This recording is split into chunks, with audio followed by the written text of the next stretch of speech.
said unto his disciples, let us cross over to the other side.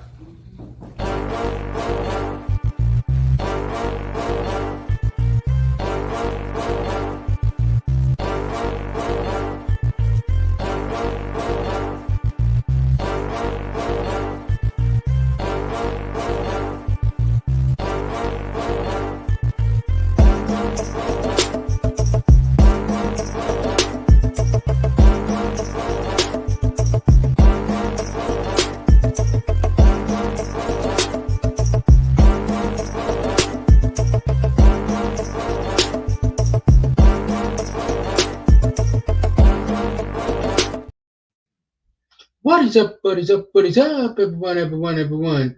It's another day, another time, and another week for yours and my favorite Monday night show. And I'm not talking about Monday Night Football. I'm talking about your favorite show and my favorite show, We'll Talk Monday. You all, I am here. We are still in our I Survived It season. And you all, I have a legend, and I do mean a legend in the building with me on tonight. I'm talking about a PR person, a podcaster, a mother. You name it, this woman does it. And I'm talking about none other than Miss Cat, the PR. So after this 1 minute interlude, the next voice and face you will see on here with me is Miss Cat. Let's go.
Hello. How are you doing, Miss Cat?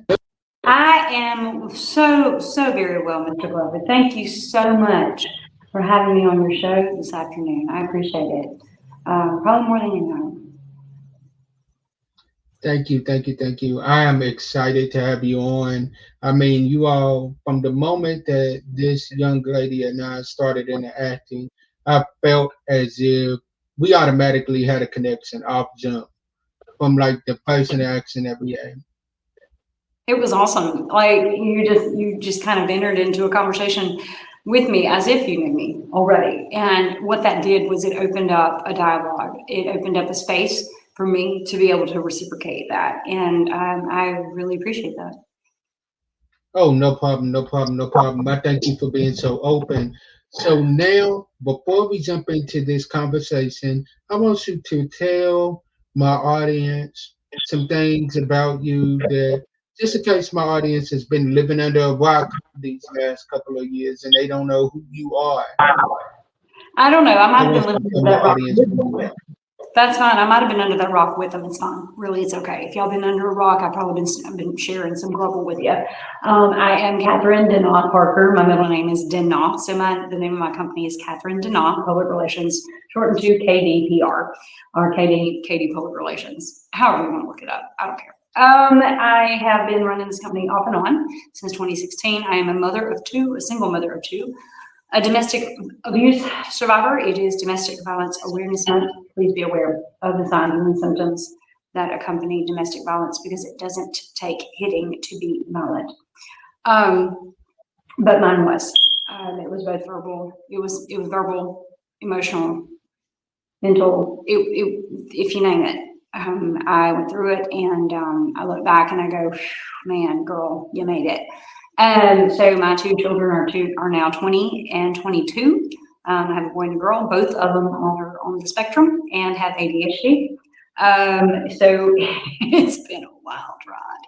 I myself am also neurodivergent. So when you're fighting through neurospicy world, along with all the other things that I've gone through, it's just a miracle. And if anybody doubts that there's a God, I'm not going to poke at somebody's faith. I won't poke at their lack of faith. I will just tell you where mine came from.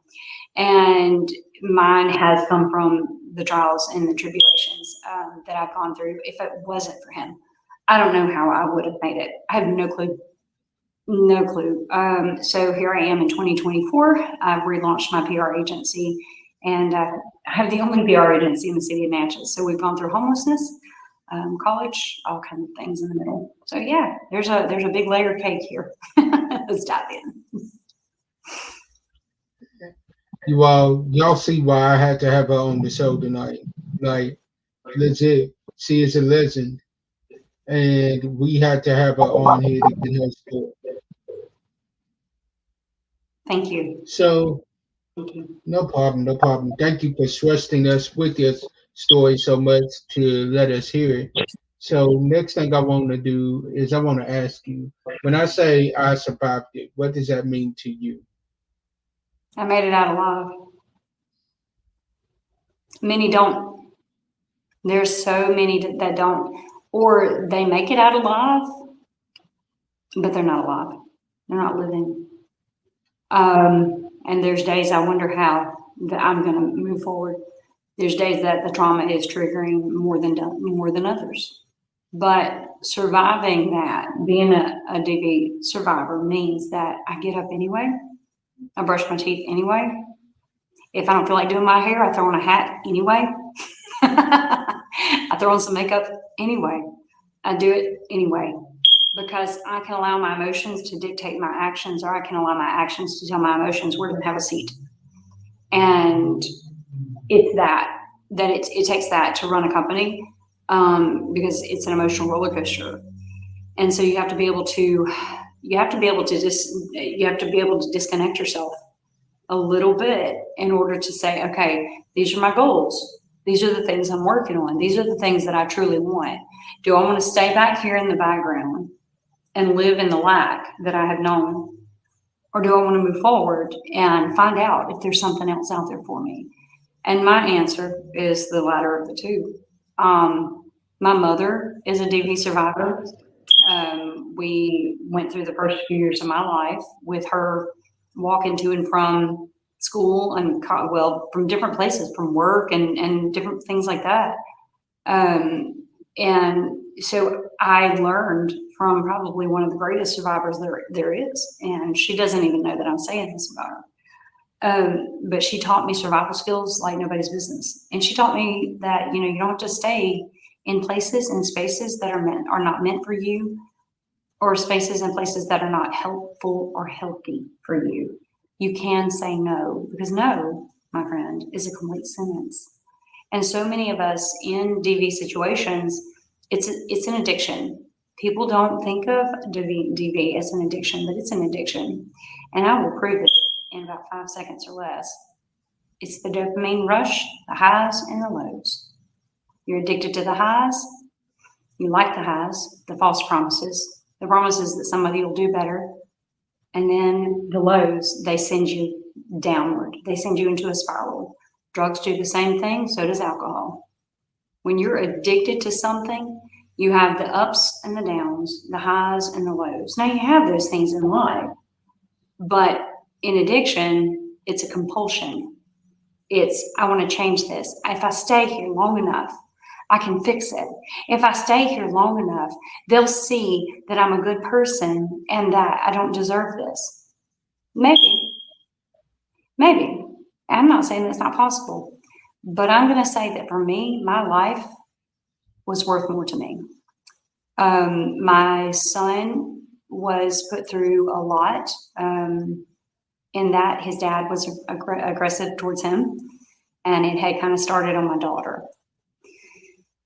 So I had to make some decisions, and it was getting close.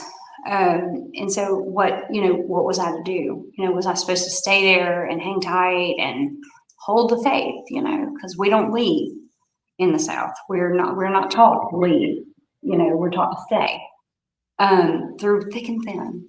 But that thick and thin is too thin for me. Okay. I believe in turning the other cheek, and I only have 4. And the 2 on my face are off limits. So, I like that. I like that. I like that. and the 2 on the other end, you got to be in a serious relationship, or that ain't happening either. Just saying. Right. It's you have to make decisions, and sometimes those decisions are not easy to make. But what do you want your life to look like? And I knew that 2010, I didn't want my life looking like that. I had started college. I was a music education major. The kids were little. I had waited on him to go to school and waited on him to figure out what he wanted to do with his life. I waited. I waited 10 years.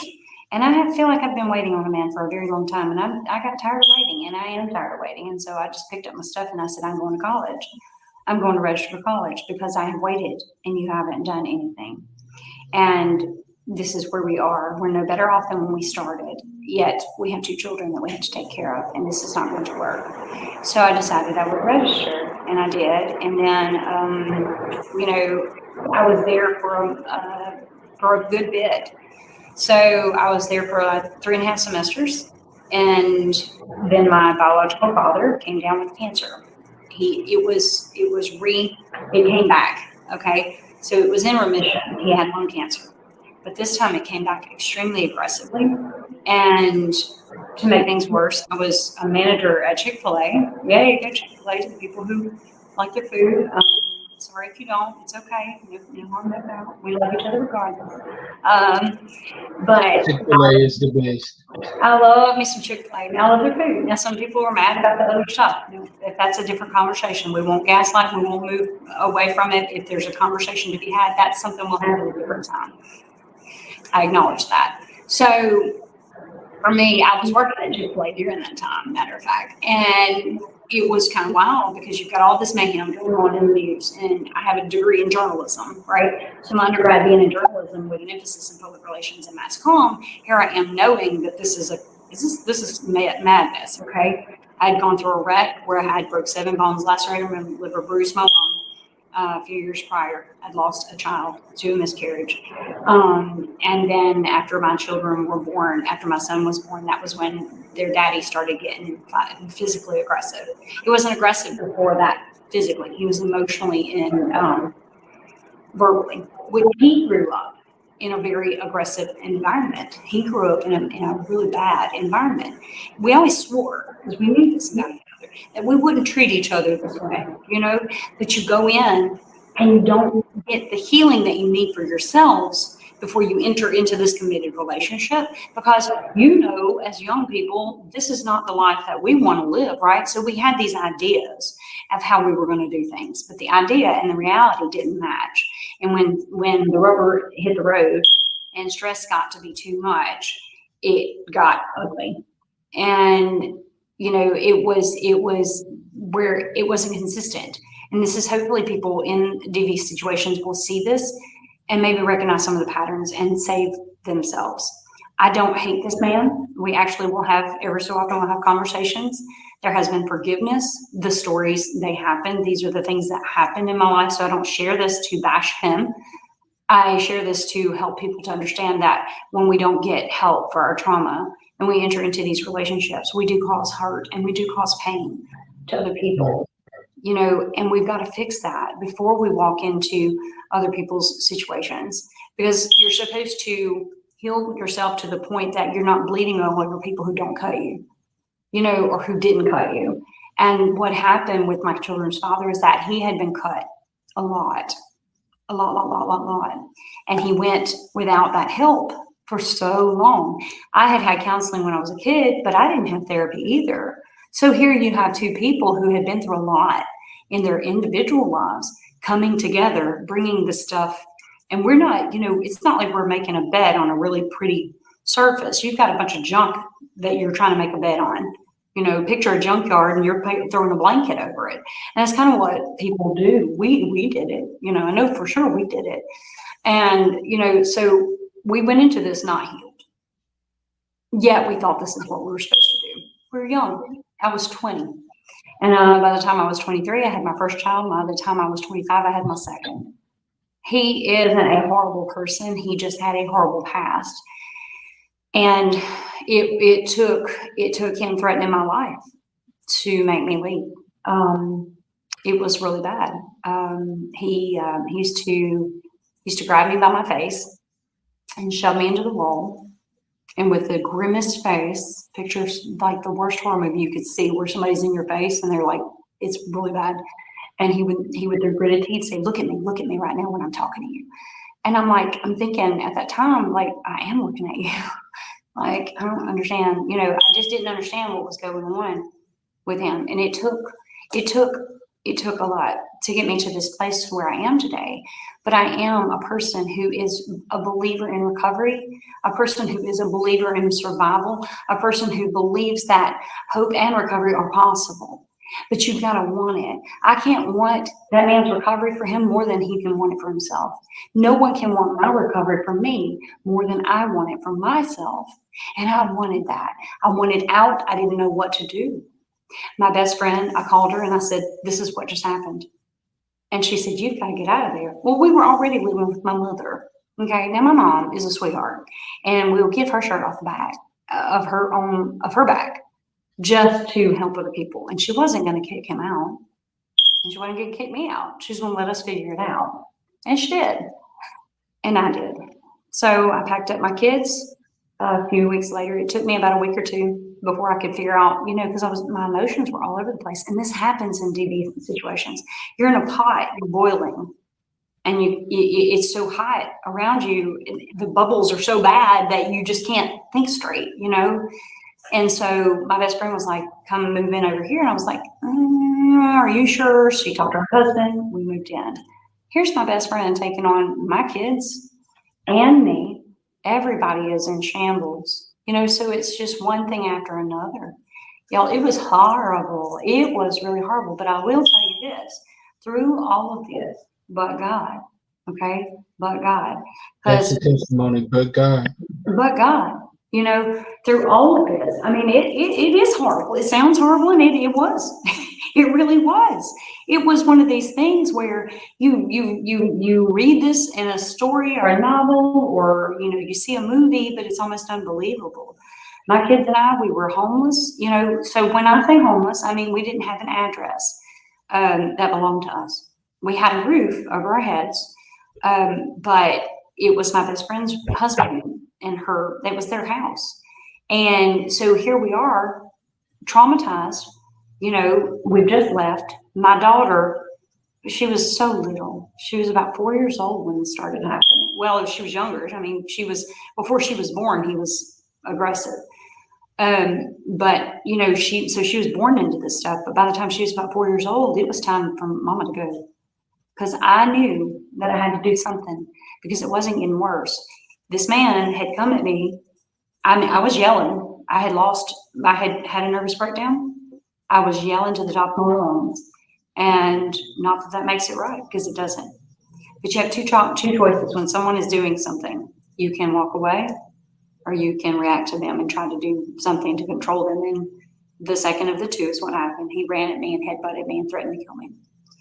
And so that was why we ended up moving in with my best friend. So, we lived with her for about 6 months, and then we found a house. We were so broke, y'all. I can speak broke. I can speak a lot of languages, and broke is one of them. No. I can speak broke, and I can speak recovery, okay? So we moved into a place where I was driving home from work one afternoon, headed to church, and I saw a sign out front of this house, and it was a piece of plywood. It was spray painted white, and on the front of it, it said "for sale cheap" in black spray paint, and it had a number. So I was like, I just turned like this, because here I am living with my best friend. I'm independent anyway. It's starting to get bad at her house because we're starting to yell and argue. Everybody's little tense right now, and we love each other, but it was one of these, this is not good. And so I saw the house and I was like, something said turn around. So I turned around And I looked at the house and wrote the number down and walked around inside, and it was bad. So over the next few weeks, I started working on negotiations with it and stuff like this. Called my best friend, let her see it. This place was trashed, y'all. It was trashed. If you picture an episode of The Hoarders, if you picture That's stuff, what it looked like. oh my God, there was so much stuff everywhere. The only thing nice and neat in the entire home, y'all. So this is mine, but it was a stack of what would be the right word to say? Those type of magazines. Playboy. Okay. So I wasn't sure what I could and couldn't say, so I will let you, like you say, it was a stack, and they were about this tall, and they were nice and neat. I mean, stacked so perfectly, y'all. You couldn't fit anything between them. All right. So you've got this one stack of these magazines on the entertainment center. Otherwise, there's roaches everywhere. There's trash everywhere. I mean, if you're stepping on a roach and or trash. It was horrible. And my best friend, she looked at the house with me, and she was in one of the bedrooms, and she said, "Oh, Katherine, look, it's a roach." It was a clip. It was like, oh my gosh, this is rad. This is rad. And so the house actually was located on Poor Boys Road in Laurel, Mississippi. Y'all can look that up. 28 Poor Boys Road. If I'm lying, I'm dying. Google it. It is there. 28 Poor Boys Road. It'll list Poor Boys Road or Poor Boy Cooley Road. Okay. So it doesn't get any funnier. Like, hey, you're going to have this girl with these two kids in tow. All of us are jacked up from this situation, and we're moving into a house on Poor Boys Road. We had pots that we would put up under. I had a dream about this last night. No kidding. We had pots that we would put up under the water leaks because the water was leaking in the house. We had different things that were going on. I mean, like, if you name it, this place was not safe. I was scared that DHS was going to come in and take the kids. I was so scared. So we started therapy, and I was not letting those people in my house. I was not doing it. So we have all of these different things that are happening. I was broke. We went through a lot of times where there wasn't enough food. I shared, there was one point we didn't have lights for about 3 or 4 days. And so I cooked outside. One of my friends brought me a tent. She offered me to come to her house, but my kids were into so much.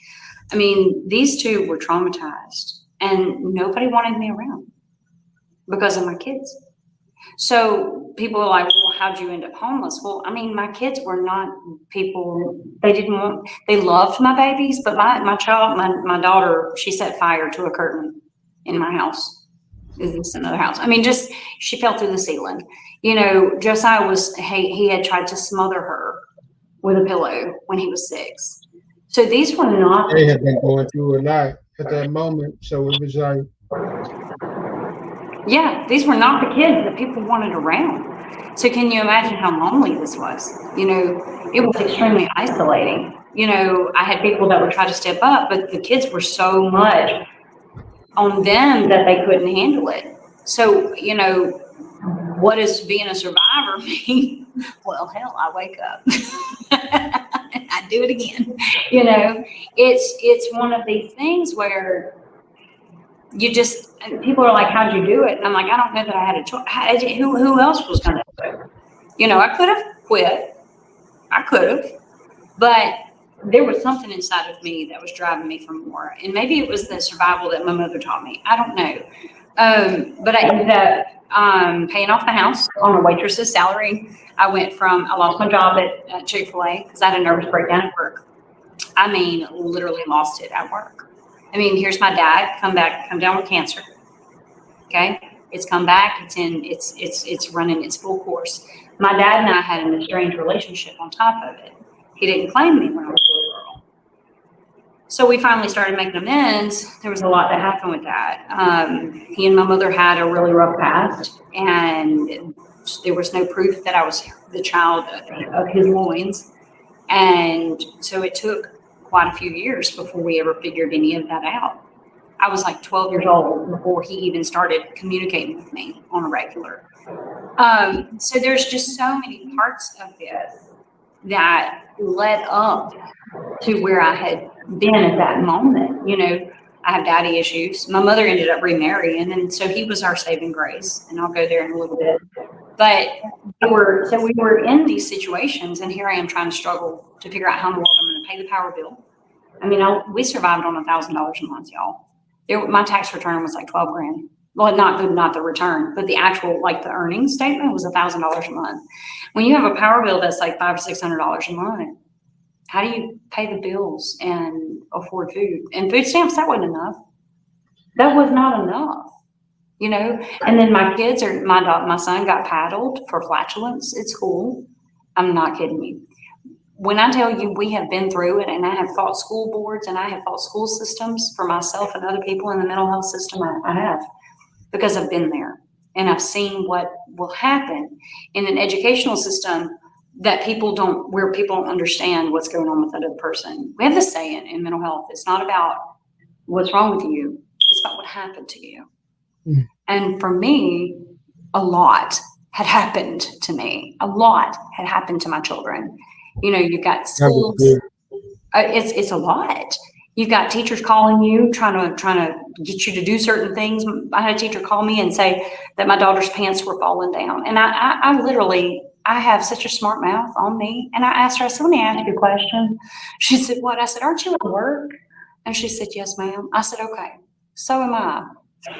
I said, what I need you to do is go behind her, swat her on the honey, and tell her to pull her pants up. Miss Parker, I need her to have a belt on. I said, ma'am, I put a belt on that child when she left.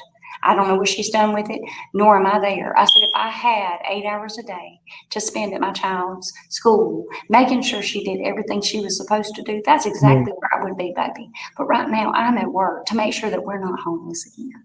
So what I need you to do is to do your job. Do your job. Okay. All right. Thank you, sugar. Talk to you later. Bye. Click. You know, I mean, because this is the stuff that not just I go through. This is part of my driver for my company, because our educational system is jacked up. Our mental health system is jacked up. Okay. And so here I was going through all of these fits and all these throws. I have advocated and advocated and advocated because my kids needed support. They needed help. They didn't need a judge. I needed help. I needed support. I didn't need a judge. I was doing a great job of judging myself in the mirror. Lord knows I didn't need another person doing it. I, to this day, carry around a food stamp card with me. I carry around my TANF card with me in my wallet because I want to remain humble. I want to remember that time in my life. I never want to forget where I came from. While I'm going. Because I'm not stopping. I'm not stopping. We've got to do something with the situation that's in our state. And the more we sit back and just let it happen, the more it will just continue happening, you know? So fast forward a little bit, you know, I ended up going back to school. I was working at Sweet Peppers. I ended up paying off the house. And as soon as I paid off the house, I went back to school. Now, $5,700 is what I was paying for that house, okay? So that house was falling apart, and I had negotiated with the owner and said, okay, before I pay that final payment, because he was about to lose it, so he was selling it for what he had left in it, okay? So I said, before I pay the final payment, I'm getting with a lawyer, and I'm going to make sure that lawyer transfers that deed to me, and did. So, because I wasn't about to pay this thing off and leave it in his name. No, thank you, no. So I paid it off with a lawyer, making sure that all the transfer and the title deed and all that stuff was in my name. It's in your name. I went back to school. My mom had to end up watching my kids. So here's my babies again without their mama. You know, so here's my two children. They're not looking like very much is going to happen in a positive way for them. You know, it ain't looking good, but God. But God. But God. That's but the name of this whole episode. But God. But God. And so I ended up going back to school. And when I went back to Jones. So I had been there for 3.5 semesters. I went back for the other half semester. I was a music education major, as you'll remember, and I was failing theory. I was failing. I was passing when I left and failing when I got back, and I was like, this is not going well. So they taught us to do things like, you're doing all this kind of stuff with your voice, you're trilling, you're flutter lipping and all the stuff. You're learning to read the notes and the music, but here I am with an ear for music and had never read outside of college. And so my teachers were like, Katherine, this is not looking good. And boy, I'm a survivor, right? I'm going to fight through this sucker. I'm going to do it. I got a 30 on that test, but it's okay because the next one's going to be a 31. So, man, optimism is my friend in my back pocket back here. I was pushing through. I was determined. Yeah, and you can be determined, but you can have your determination in the wrong direction. And so eventually I started praying. I was at Sweet Peppers, and I was like, God, this is not going well. I was at the drink station at Sweet Peppers in Laurel, Mississippi, in a skirt, long hair, no makeup, serving tables, making about $30 to $50 a day, going, this is not going well. School is not going well, God. And all of a sudden, the still small voice of God, kind of like that voice that says, turn left when you're in the car, and you miss the bottle, or you miss the rack, or whatever it is. It was that. Right. Something said, PR. And I said, what the crap is PR? Just like that. And I heard PR. And I thought, what the crap is PR? I'm making a Coke. I probably look like a person who is crazy, and I am. I have papers. And I'm okay with that. I'm okay with it. I'm good. And I heard, third time, I heard public relations. And I thought, what the crap is that? Literally. I put this on my right card. No, in my brochures. I really did. I promise you I did. And I took the drinks out to the table and just got to thinking about the term public relations. Well, I got home, got the kids situated, because here we are. And meanwhile, in the background, their daddy's still doing the most. All right, let's just put it that way. Because I'm still fighting for a divorce. He wouldn't give it to me. There's still that going on in the background. He's calling me names. I'm getting called horrible names now, because I'm not caving. So that's still happening, right? And I'm like, God, I don't know what this is. So I looked it up, and it's public relations. And I was like, what is public relations? And so I found out the definition, and I'll read it from my manual. Public relations is a strategic communication process that builds mutually beneficial relationships between organizations and their publics. And that's found at prsa.org. That is a powerful statement. That's a powerful definition. Let's break that down. Public relations is a strategic communication process that builds mutually beneficial relationships between the organizations. So basically, I'm pulling people together, and I'm helping them to like each other. Well, I do that already. I've been a matchmaker for as long as I can remember. Okay, we can do this. So I started looking into it, and I was like, oh my God. Then I started looking at the salaries, and I was like, oh, yeah, buddy. Because I had a professor, one of my professors, he said, Katherine, he said, I have a doctorate degree and I teach in a junior college. Well, I didn't understand what he meant by that. I was still new to the college scene at the time. And so I reflected on that at that moment, and I was like, oh God, I get it. So I went to school. Well, I prayed about it for a day or two more because, I have to test to find out whether or not, there's manna. I'm not sure about this one, God. Doubting Thomas here. And so I went to school, and I spoke with a few of my teachers, and they said, Katherine, that sounds like a good idea. That sounds like that's something you need to do. One of those teachers I still have connection with today. I love her to pieces. And so I looked into it, and she told me who to talk to at the school, and we started collaborating on it. The next thing I knew, I switched my major over to journalism because Jones didn't have a PR program at the time. And so I went to Jones County Junior College, ended up writing articles for the newspaper, the Radionian. I ended up having my own column, my own religion column, which had me to challenge my bias because I had to step outside of the box that I hadn't allowed myself to be in my entire life. I had to learn about other religions. And boy, I was not so sure about that one. I mean, Jones had taught me that I had to wear red lipstick in choir. That was already a thing. And so I'm sorry, somebody's popping up on social. Let me go out of that. And so here I was, and I'm like, what to do? So I ended up switching. I graduated in 2015 unofficially because I couldn't pass the math class, the college algebra. So, you have all of these barriers that tell you, but you have all these things that are these negative. This is something I hope that speaks to people, because you're going to always have something that's going to tell you you're not good enough. You're always going to have something that's going to tell you you're not worthy. You're always going to have something that's going to pull you down, because, that's what negativity does. I mean, that's kind of its job. So it's doing its job. We need to do ours, and prove to it that it's a liar.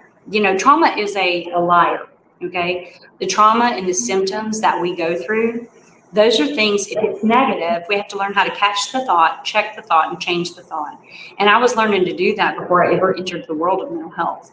So here I was in school, graduated, still needing that college algebra class. That was such a negative thing for me, because I thought I wouldn't do it. Here I am. It's all the negative things, but guess what? But God. And I had friends around me, I had friends around me telling me, Katherine, you should be spending time with your kids. I had the whole Job scenario where they're good friends. They love him and they want to see the best for him. And they think that the best thing is to not go to school. They think the best thing is to stay home. Yeah. And I'm like, I don't know what your situation is, but my situation is this. I'm not working fast food and restaurant management for $12 an hour for the rest of my life. Great bell. That bell was perfect timing, man. That was awesome. And I just knew that was not what I wanted in my life. Why? Why? I love my mom, and that's what she ended up doing. She ended up trying to do college and stuff, but she still ended up back in that. I wanted more. And so my mom ended up babysitting. I graduated, except for the math class, started my agency in 2016, argued with God, ended up working in mental health because my children were going through therapy. So this organization that I had them in therapy with ended up hiring me as a certified peer support specialist. I didn't know what the heck a certified peer support specialist was, but I will tell you what a certified peer support specialist is. Great time to plug. A certified peer support specialist is a person who works with other individuals from a non-clinical perspective. It's a person who works with individuals who may not otherwise speak to a therapist. A certified peer support specialist is a person who works with others because of their trauma and because they made it out. It's powerful. The testimonies that are out here from certified peer support specialists are unbelievable. So for a long time, I carried a lot of shame and guilt because of being a CPSS, because I felt like that was a horrible thing. Not that it was, but because of my trauma, I now have a job. And like, that sucks. And that's some stuff, what the front door. And so it took me a long time to be proud, to really be proud. I mean, I was proud, but not really, because of the shame, right? And so I had to learn how to be proud of being a CPSS. I had to learn how to be proud of that title, because therapists would look at me and go, well, we know that you're a CPSS because of your trauma. And I would look at them and I would say, please, and we're going to leave out the explicatives for the nature of your audience, but y'all can use your imaginations what I'm thinking. I'm a Cajun. I already know where you're going with it, because y'all don't know this, but this girl right here, you put a silence in front of her, her response is going to be, let's go. Let's move it. Let's go. That's exactly right, because I ain't got time for this.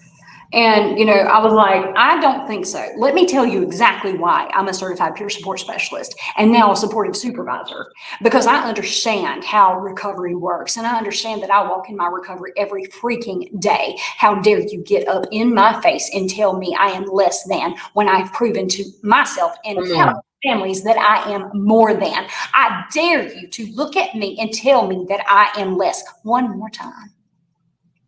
Mm.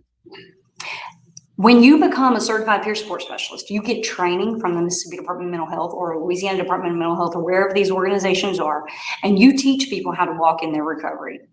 You teach people what recovery looks like and what it can look like and what staying out. If you choose to like waller in your pig pen, you can, and we will let you. We will let you until you figure out how nasty it is. God does. God let me waller until I figured out how nasty the fish was. It took me till April of this year for me to get out the dang well and decide that I was going to launch my PR agency full-fledged and walk in the recovery fully that God has called me to do. So this is not an overnight process. Sometimes you have to hit rock bottom to understand that God is the rock at the bottom. Woo! And it's like with everything that you've been through, got my tea ready. with all of the struggles, with all of the tribulations, with every test, with every trial, your testimony is still but God. Because it wasn't nobody but God that brought you out time and time again. And the reason that he brought you out was not only for you, but for you to be an example to somebody else to be like, you know what, I made it out of it, and so can you. Because sometimes what we do is we forget what the Word of God says. When Jesus was talking to one of his disciples, he said, "You're going to be tested, but be not afraid. You're going to come through it.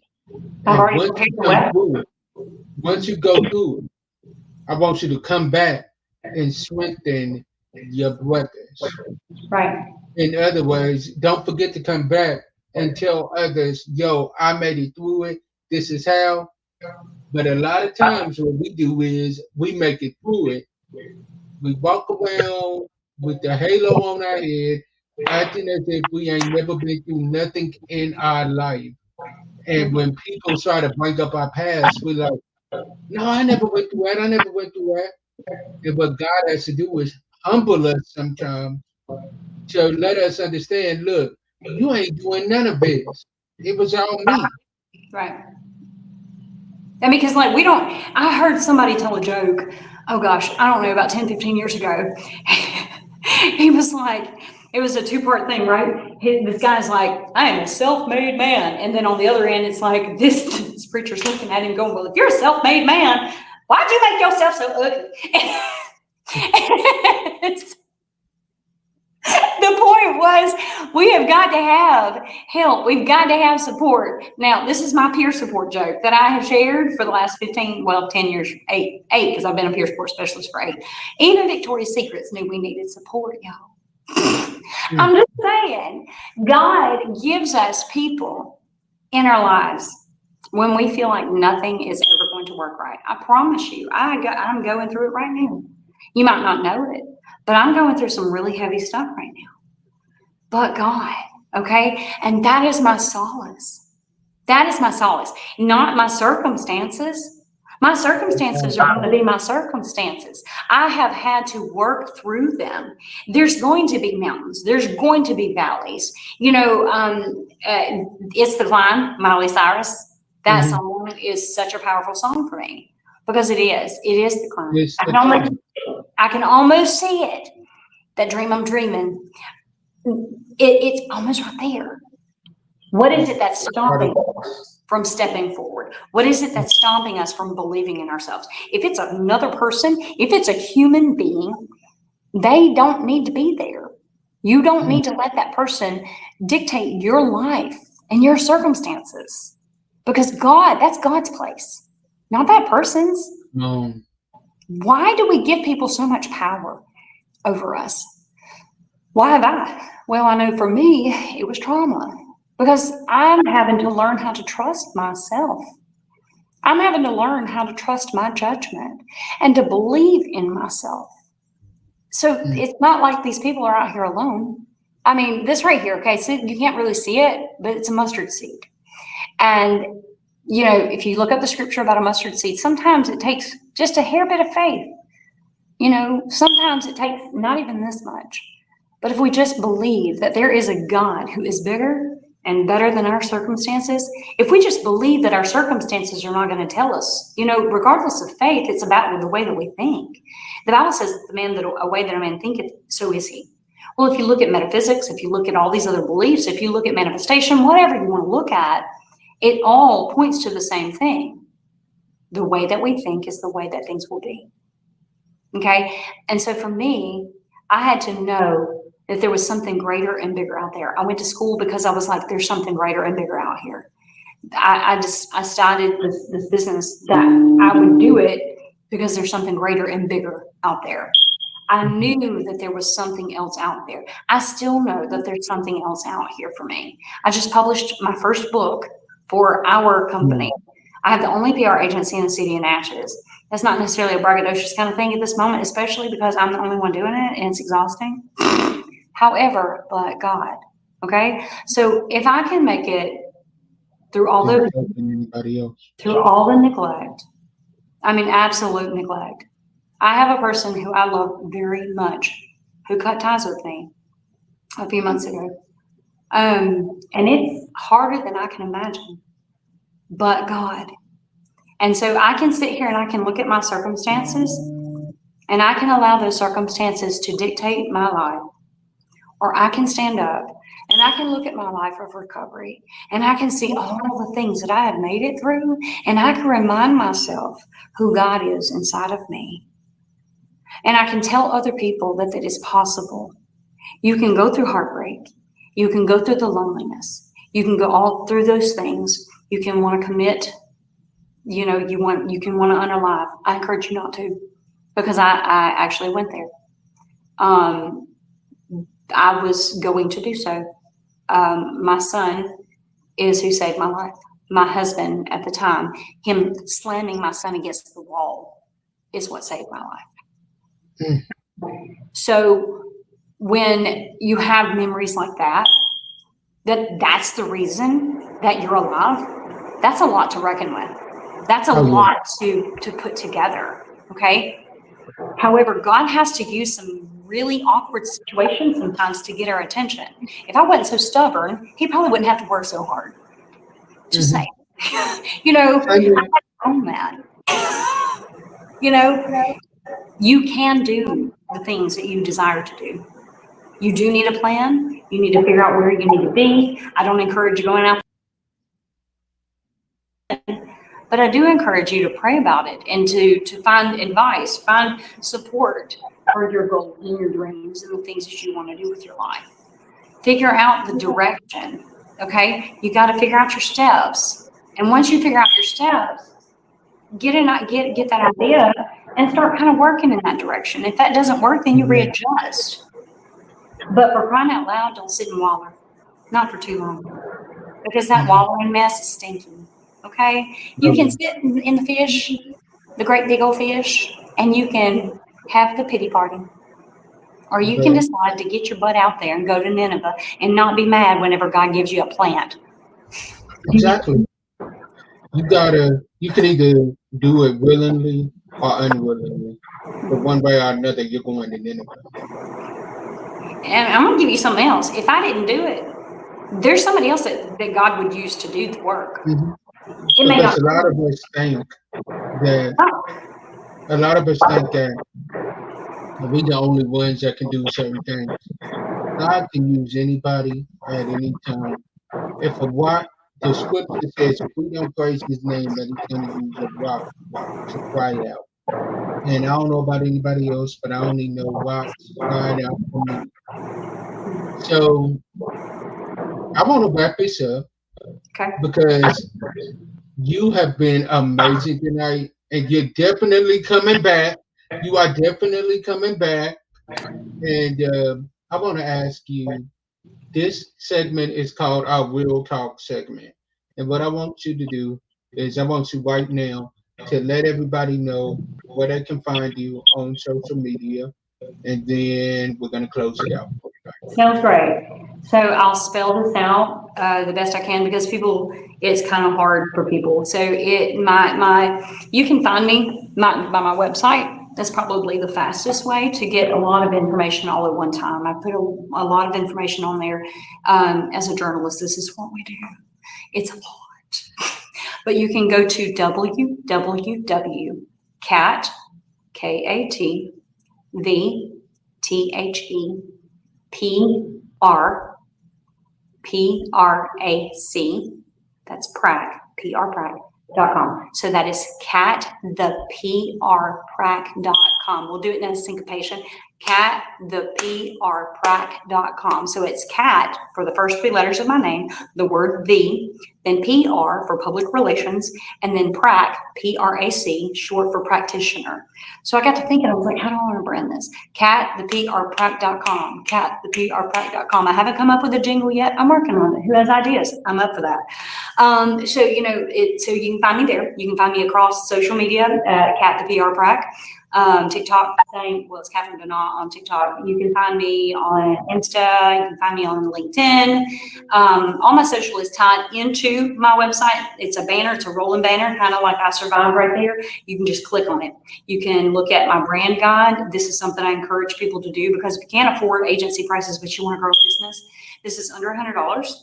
And it literally goes into a good portion of the things when you want to start a brand. It's not branding, but it's a brand before you even start your branding. So you can learn more about that on my website, cattheprprac.com. My number is public, 601-433-6720, KD public relations on Facebook. It's not hard to find me. I'm Googleable. I've had several stories covered by the media. And I'm working on some more. So yeah, it's not hard to contact me. I'm here to encourage, to offer hope and resiliency to people who don't know where to find it. There's resources out there. There's the 988 hotline. If you are facing struggles in your mental health, you can text or call 988. It is a national crisis hotline. It was provided for people facing unaliving ideations. I will use that term because I don't know how social is doing right now with this. But that's what it's for. But they will also talk with you about other things. I went through a really hard thing a few months ago. I texted them, called them, and they responded. There's also the domestic violence hotline. Please, my God, make sure you reach out. You just Google domestic violence hotline and it will pop up. There is a hotline for that. You don't have to go through this alone. You don't have to suffer in silence. That's not okay. If somebody wants you to be quiet about what they have done to you, that's a trigger. That's a tip. Okay. If somebody wants you to be quiet about something they've done to you, there's a tip. Okay. They don't want you to tell because they know they were wrong. Don't do that. Don't do that to yourselves. Love yourselves and get the heck out of Dodge if you have to. There are domestic violence shelters. There's help. There's hope. There's recovery. Amen. So, like I said, you all, she will definitely be back. We appreciate you once again, and we thank you for coming on. Thank you. You all, as I always say, sometimes our disappointments are nothing more than God's appointments. Meaning, some things that we look at as bad, God is only turning it around for our good. Stay blessed, be blessed, and be a blessing to someone else. And I'll see you on the next episode. Peace. Love y'all. Love yourselves. Thank you for watching another Reverend JC3 production. We appreciate all of your support.